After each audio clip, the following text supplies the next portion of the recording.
ایک صاحب سے میں نے کہا کہ جناب وہ 2000 ریال لگ گیا تو کیا کرنا ہے؟ کہنے کوئی مسئلہ نہیں، پاسپورٹ نواں بنوا لو، گنجائش ہے، یعنی ہر شے کا حل ہے۔ اور میں نے کہا یار اب عمرہ کرنے جاتے وقت بھی بندہ دھوکہ دے کے جائے، اللہ کے گھر جاتے وقت بھی اس طرح کی حرکت کرے، کیا حال ہو گیا؟ ہر چیز کا لوگوں نے حل نکال لیا، ہر چیز کا لوگوں نے سٹائل بنا لی۔ ایسا نہ کریں، یہ درست نہیں۔ احمد رفو کر کہنے لگا اس طرح سیوں گا کہ پھاڑنے والے کو بھی پتہ نہیں۔ ان کا پیسے لے یار تو سی دے۔ اس نے سی دی، اگلے شام ہی لا کے بچھا دیا گدا۔ تیسرے دن بادشاہ سلامت آئے، آ کے پہلی نظر گدے پہ ڈالی، اس نے بلایا سب ملازمین کو، کہا کس نے سیا ہے؟ کہا جناب کیا ہوا؟ کہا یہ پھٹا ہوا تھا۔ کس نے؟ کہا نہیں پھٹا ہی نہیں۔ وہ کہنے لگے بنو بات، میں خود پھاڑ کے گیا تھا، تو بتاؤ صحیح سیا کس نے ہے؟ کہا جناب آپ پھاڑ کے گئے تھے تو بتایا کیوں نہیں؟ فرمانے لگے اسی لیے تو بتایا نہیں تھا کہ تم خود تحقیق کر لو، بلاؤ بتاؤ سیا کس نے۔ تو بلا لیا، احمد رفو گھر آ گیا۔ اس کو جب بلا کے سامنے بادشاہ کھڑا کیا، کہا بھئی تو نے سیا ہے؟ کہنے لگا حضور آپ کے سارے ملازم کٹھے ہو کے آئے تھے، میری غلطی کوئی نہیں۔ کہا نہیں یار تو بڑا کاریگر ہے، میں نے اپنے ہاتھ سے پھاڑا تھا پر مجھے بھی نہیں پتا چل رہا کہاں سے پھٹا تھا۔ اچھا یہ بتا یہ تھیلی جو ہے یہ بھی تو نے سی تھی؟ اس نے کہا جی آپ کے خادم کا ہی کارنامہ ہے، وہ فلانے علاقے کے قاضی صاحب آئے تھے، اس میں سے ہیرے نکال کے تو کھوٹے سکے بھرے تھے، تو مجھے بھی تھوڑا سا حصہ ملا تھا۔ محمود نے سارے گواہ بھی اکٹھے کر لیے، ثبوت بھی اکٹھے کر لیے۔ پھر قاضی کو بلایا، پہلے سارے ثبوت اور گواہ کیس حل کر لیا۔ پھر ہمارے ہاں یہ حال ہوتا ہے کہ مدعی 2-3 ہفتے کے بعد خود ہی ہاتھ باندھ جاتا ہے، کہنا تسی میری جان چھڈو، مجرم پھڑو پاوے نہ پڑھو۔ وہ کہتا ہے مجھے معافی دو، میں رہا۔ ظلم ہے نا، ظلم زیادتی ہے کہ جو بیچارہ اتنے سوال مجرم سے نہیں ہوتے جتنے مدعی سے ہوتے ہیں۔ اب یقین کریں اتنے سوالات ہوتے بیچارہ ہف جاتا ہے۔ یہ طریقہ درست تو نہیں، ایک لٹ گیا اور دوسرا طرح طرح کے سوالوں کے جواب دیتا پھرے بیچارہ۔ سارے ثبوت اکٹھے کر کے قاضی صاحب کو بلایا، تنہائی میں لے جا کے محمود غزنوی نے کہا قاضی صاحب آپ سے غلطی ہو گئی، غریب آدمی تھا، وہ لٹ گیا ہے، اس نے تو بڑی مشکل سے کچھ ہیرے جمع کیے تھے اور اس کی کل کائنات تھی، تو آپ اس کا مال اسے دے دیں، بات ختم۔ قاضی صاحب کہنے لگے آپ مجھ پہ الزام لگا رہے ہیں، سوال ہی نہیں پیدا ہوتا۔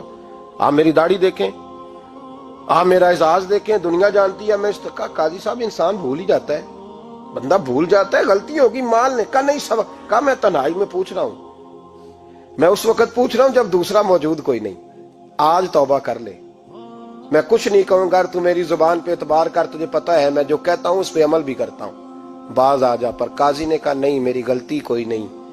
محمود نے پھر بھرے دربار میں بلا لیا، مجمع عام میں۔ مہلت کے دنوں میں جو توبہ کر لے وہ بچ جاتے ہیں، لیکن لوگ رسوائیوں کے دنوں میں پھر واپس لوٹتے ہیں اگلا گھر دیکھ کے، پھر حالات اور طرح کے ہو چکے ہوتے ہیں۔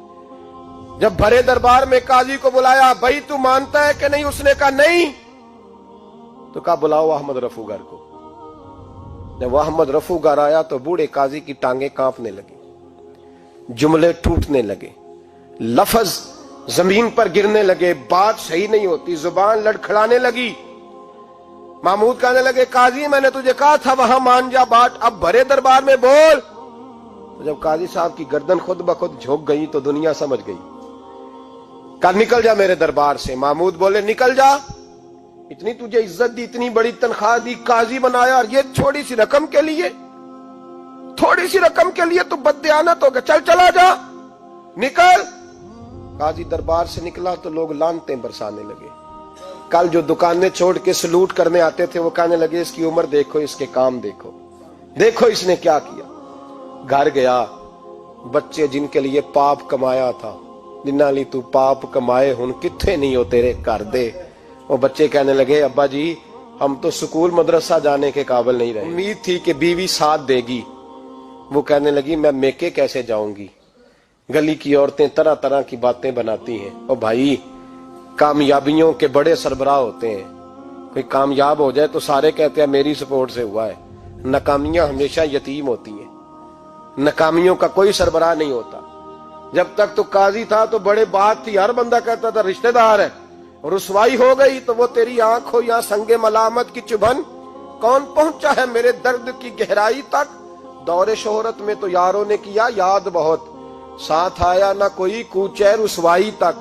اور میاں صاحب کہنے لگے ساری عمر ہی آٹا گد ہے، میں لکھاں کیتے نہیں پیڑے، اب وقت آیا ہی تے محمد بخشا کوئی نہیں ہوں بیٹھا نیڑے، حالات ہی بدل گئے۔ قاضی خاموشی سے اندر چلا گیا، اپنی رسوائی سمیٹ کے بستر پہ لیٹا، نہ روٹی کی بھوک لگی، نہ پانی کی پیاس لگی، نہ نیند آئی، ساری رات تڑپتا رہا۔ سویرے گھر والوں نے دروازہ کھولا تو روح پرواز کر گئی تھی، دنیا چھوڑ گیا۔ حضرت ابو نور علیہ رحمہ بولے، فرمانے لگے یاد رکھو کبھی بددیانتی نہ کرنا، کبھی۔ یہ تو محمود غزنوی کی عدالت تھی، قیامت میں رب کریم کی عدالت لگے گی۔ اور فرمایا وہاں تو گواہی دینے والا احمد رفو گر تھا، قیامت میں تو تمہارے اپنے ہاتھ پیر گواہیاں دیں گے، ہمارا اپنا وجود گواہی دے گا۔ اور فرمایا یہاں تو لانتے دنیا دار برساتے تھے، وہاں فرشتے ہوں گے۔ اور قاضی کو تو موت آ گئی تھی، قیامت میں تو دوبارہ موت بھی کوئی نہیں آئے گی، وہاں تو رہنا ہے اور سہنا ہے۔ بددیانتی معاشرے میں، اتنی بددیانتی ہر جگہ۔ اس معاشرے کا بھی کچھ بنے گا جہاں دوائی بھی خالص نہ ملے، جہاں دوائی میں بھی بددیانتی ہو۔ لوگ اپنے بچے کو آکسفورڈ یونیورسٹی میں پڑھانے کے لیے غریبوں کے بچوں کے رگوں میں جو دوائی اتارے وہ بھی 2 نمبر۔ اتنا بڑا بھی کو بددیانت معاشرہ ہوتا ہے کہ لوگ یہاں تک دھندا کریں، یہاں تک کہ لوگ لوگوں کی زندگیوں سے کھیل جائیں اور ہمیں احساس تک نہ ہو کہ کوئی مر جائے گا، کوئی ڈوب جائے گا، کیا بنے گا۔ اور جس نے وہ اپنی رجسٹر کی دوائی کی، اس نے 2-4 لاکھ روپیہ لیا اور اس نے یہ نہیں سوچا کتنے انسان میری وجہ سے مریں گے۔ قتل صرف یہ تو نہیں ہوتا گولی مار کے مار دینا، لوگوں کی زندگیوں سے لوگ کھیل جاتے ہیں، لوگ تباہی کر جاتے ہیں، لیکن بددیانتی سے باز نہیں آتے۔ میرے رسول پاک علیہ السلام کے غلاموں، نبی پاک صلی اللہ علیہ وسلم نے ذرا سی بددیانتی، اور صحابہ کا یہ مزاج تھا۔